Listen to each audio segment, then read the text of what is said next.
Alors, bienvenue dans cette présentation. Nous sommes rendus en fait à la finalisation de tous les trajets. Donc, vous pouvez voir que présentement, là, dans le montage 1, sur l'opération 10, le Total Group 10, on aurait comme réalisé l'entièreté du trajet. On va juste faire une revérification de l'ensemble de fabrication.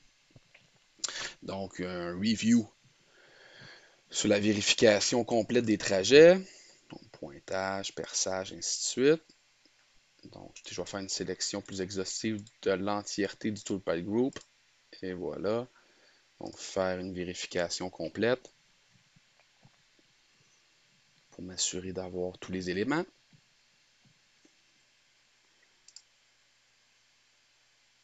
Bingo. OK, donc on se rend à cet endroit-ci. C'est le résultat de la pièce qu'on devrait l'obtenir. Donc, à la suite de notre fabrication. Et là, on va se laisser tenter par peut-être d'autres opérations. Là, je peux voir que dans ma démonstration ici, j'ai une petite problématique par rapport à mon alésage. Donc, ça devrait être bon pour aller le corriger à l'instant. Donc, l'alésage avec mon reamer. Bingo, j'ai l'impression que c'est mon linking parameter. Parfait, absolute à 0. Ça devrait être très bien. Remise à 0. Et on devrait voir maintenant avec le backplot que l'intégralité du trajet est validée. Donc, à cet endroit-ci, je vais me faire une visualisation du trajet pour voir un stock modèle. Donc, le nom, je vais l'appeler le MT1, encore et bien sûr. Je vais prendre le top plane à partir de mon stock modèle, ou en fait du modèle 3D. Level, brut. Voici ma pièce ici. Ah oui, il a fait très attention ici. On sélectionne le brut et non la surface. End selection. Source opération, on va tout prendre les opérations de l'OP10 et je vais décocher ici mon Mill Flute Only et Generate Toolpath. Donc, on devrait voir la représentation graphique de l'usinage de toutes les opérations. Que je vais camoufler ici la pièce, on devrait la voir apparaître. Ça prend quand même quelques secondes pour être en mesure de voir le stock modèle. Donc, une compilation qui lui serait associée. Donc, voici le tout. Ce serait possible aussi de changer peut-être la couleur. Donc, de jouer avec ici le résultat, avec quelle couleur qu'on veut avoir pour notre trajet. Donc, j'ai cliqué sur le Generate Toolpath pour être sûr qu'il y a une mise à jour complète. Donc, on devrait voir ici la représentation des différents processeurs de l'ordi. Bingo, là, voici le résultat d'usinage du premier montage. Donc présentement, là, la démonstration, le but serait d'être en mesure de générer les éléments du deuxième montage. Donc je vais m'en venir et importer à même là, cet environnement de fabrication-là, mon deuxième montage sous l'extension des fichiers STEP. Donc je vais commencer par faire une sauvegarde Save As. Donc, Browse. Ici, je vais le renommer au lieu d'être montage 1. Ben, je vais l'appeler le pièce démo parce que l'intégralité du document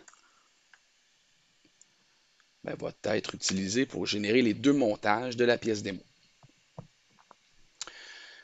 Par la suite, là, je vais faire la sélection du montage 1, là, faire un clic de droit et rajouter un groupe, un New Toolpath Group, qu'ici, par créativité ultime, je vais appeler opération 20 pour le deuxième montage. À partir d'ici, on va faire un file merge. Assurez-vous de changer l'extension en fichier STEP et d'avoir ben, l'intégralité des deux pièces. Donc, dans la première démonstration sur l'importation, on avait fait l'importation du montage 1. Là, maintenant, on va utiliser le montage 2. Ouvrir.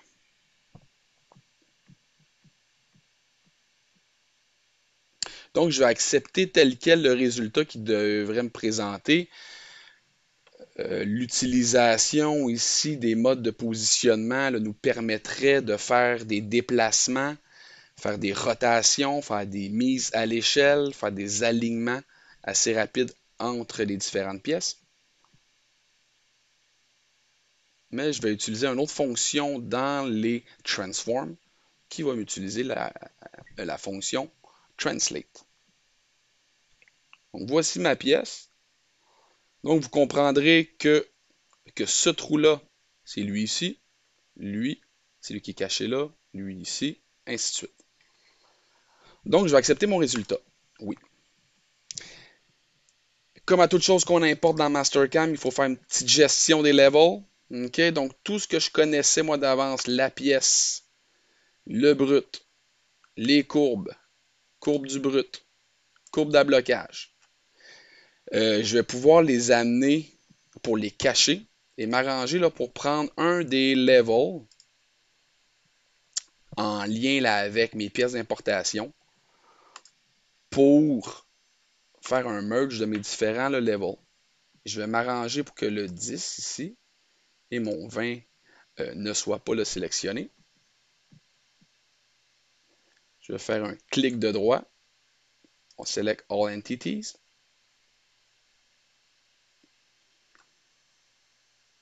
Et je vais les transférer maintenant ici là, vers le 22.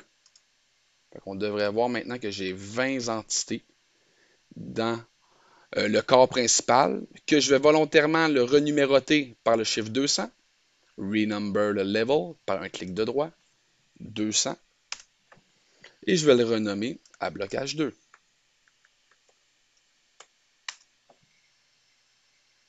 Dans la même pensée, je pourrais m'arranger ici pour lui le rendre constant et le renommer à blocage 1.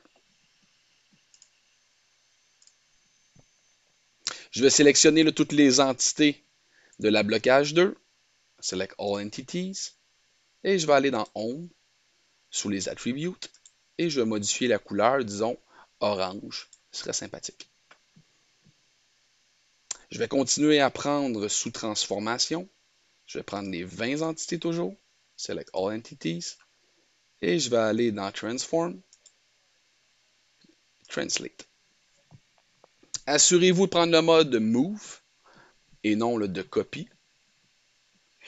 Et je vais prendre un vecteur from to, là, donc à partir d'un certain point là, vers un deuxième point. Select.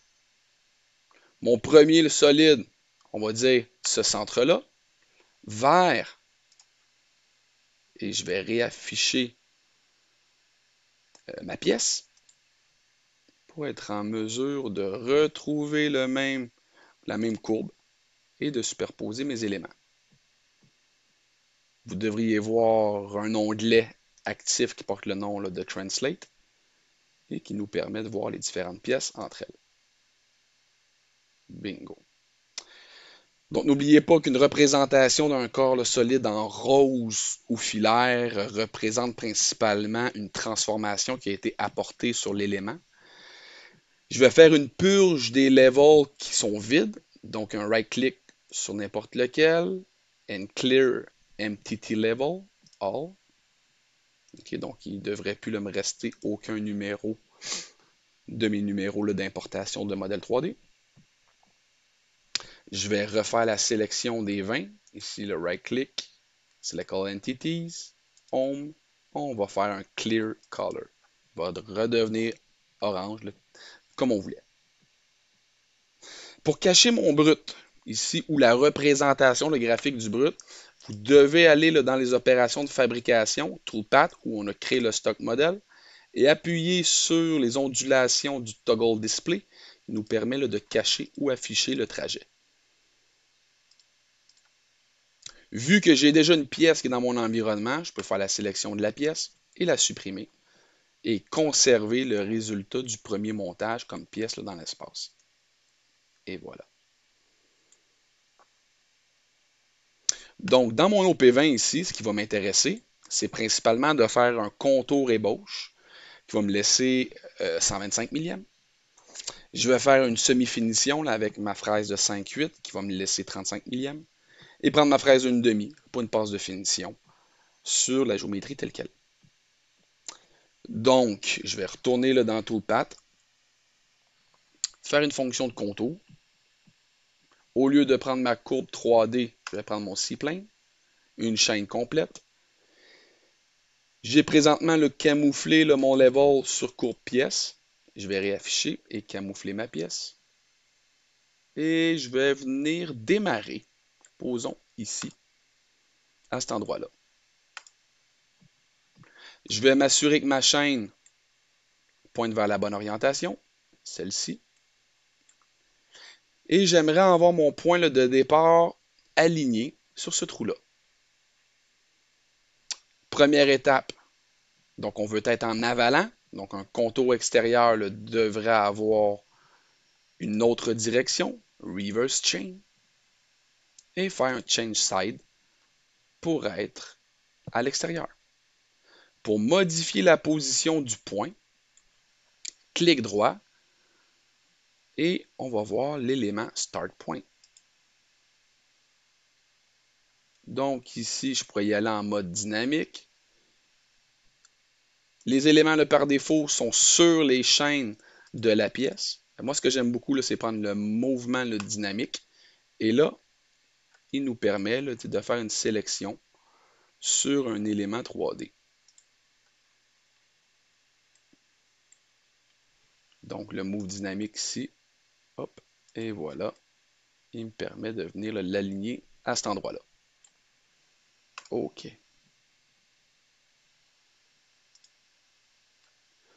Mon outil d'ébauche, je vais venir prendre mon outil 1. Ça se trouve endroit-là. Activez toujours le Rapid Retract pour sauver un petit peu de temps sur l'usinage. Ici, moi, je vais appliquer une compensation d'usure, Wear. On est bel et bien dans le contour type le 2D. Je vais me laisser une surépaisseur de 125 mm. Je dois avoir un petit breakthrough de 50 mm. Donc ici, sur le floor, on va laisser à 0. Lead in, lead out, on va mettre ça à 25% pour les deux côtés, les deux outils. Entrée, sortie. Linking parameter. Donc à partir d'ici,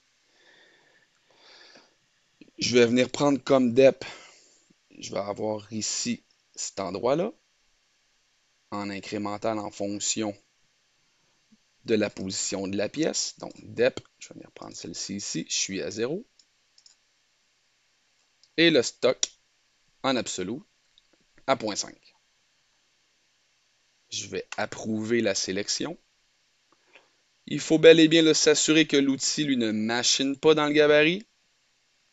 J'aurais pu prendre autre chose que 50 millièmes, même 30 millièmes aurait été le suffisant pour permettre à mon outil de faire un décalage par rapport au contour de la pièce. Pour des besoins de visualisation, je vais tout désactiver les trajets sur l'OP10 pour tout simplement voir que mon trajet en lien avec mon contour. Donc là, ici, on devrait avoir une surépaisseur de radial de 125 millièmes.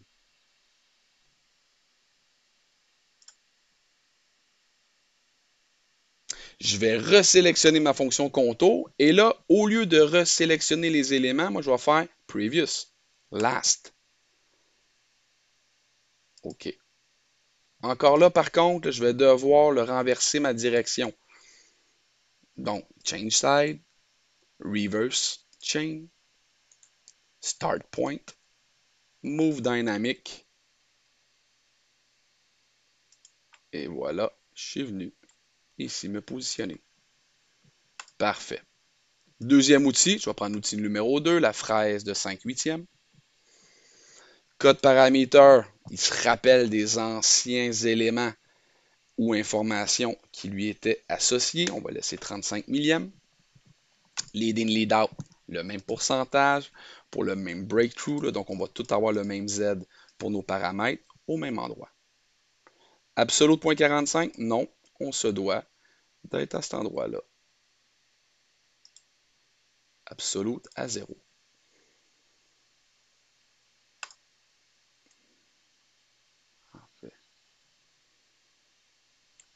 Donc, ici avec ma fraise de 5,8. On peut faire un petit backplot qui lui serait associé. Et voilà.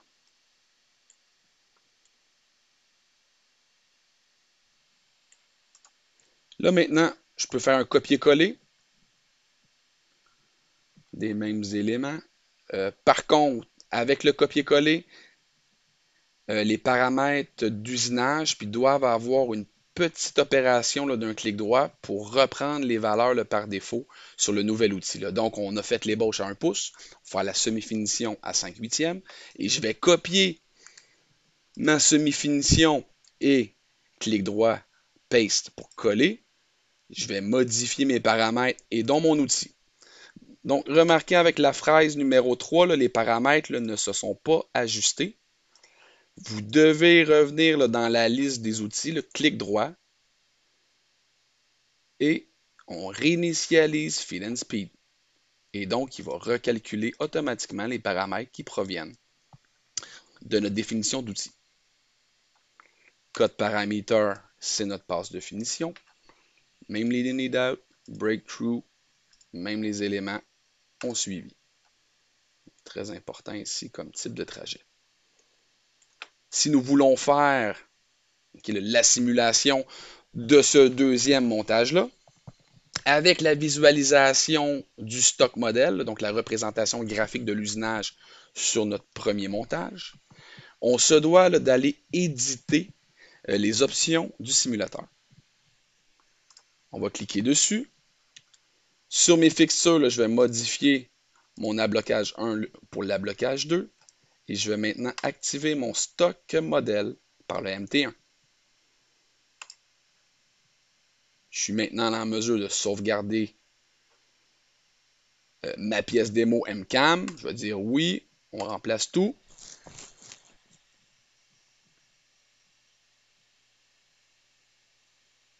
Et je vais faire la sélection de l'entièreté de mon deuxième toolpath group que nous avons le renommé au P20. Faire la simulation graphique.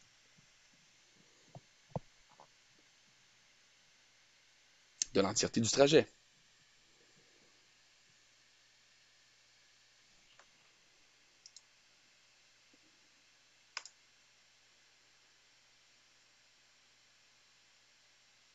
Excellent. Une fois qu'on est satisfait de ce type de trajet-là, on sauvegarde et on peut générer le deuxième code. Pour renommer le numéro et le nom du fichier sur le toolpath group, faire un clic de droit sur l'OP20, Edit Selected Operation. Je peux changer le NC file name. Je vais l'appeler, lui, le montage 2. Clic droit, Edit Change Program Number pour le changer, disons, à 2300.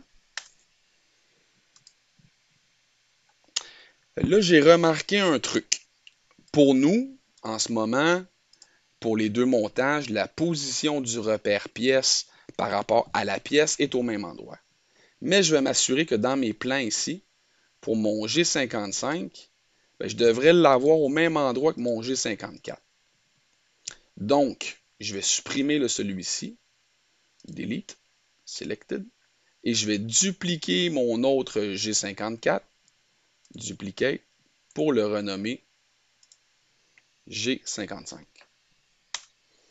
À cet endroit-ci, on se doit de modifier le work offset pour lui donner la valeur 1. Donc, le 0, il génère le G54 et le 1, lui, va générer le G55.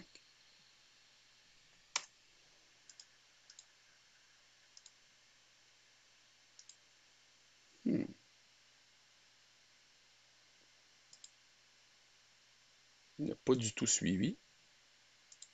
Que s'est-il passé? Duplicate. Okay.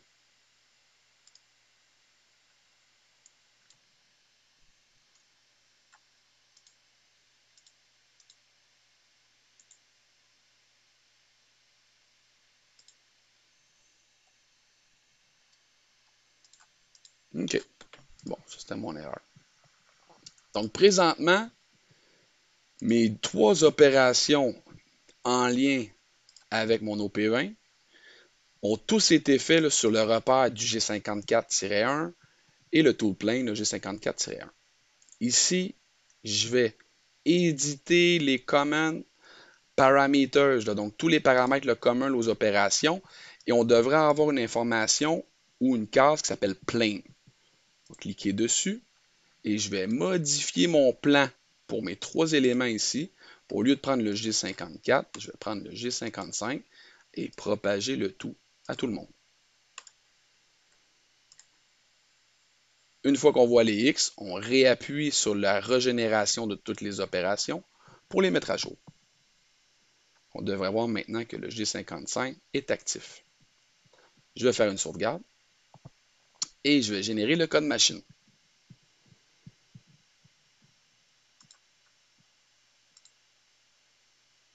Je vais enlever le NCI file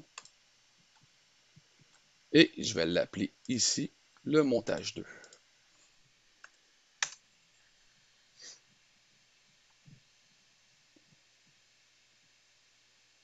Et nous devrions voir dans les premières lignes de code que le repère pièce numéro 2 dans notre situation, qui est le G55, lui va être appelé. Donc on le voit directement ici, sur cette ligne-là. On voit l'appellation de la compensation radiale à gauche, avec l'outil qui va aller voir dans la case D1. Pour le deuxième outil, le T2, il va prendre le repère ou l'adresse du registre numéro 2 là, dans les cases D pour le diamètre ou en fait le rayon de l'outil. Et pour notre outil numéro 3, on va appeler la compensation qui est le D3. Et voilà. Donc à partir d'ici, les prochaines étapes vont être de construire notre environnement de simulation de code machine à l'aide du logiciel Vericode. Je vous remercie.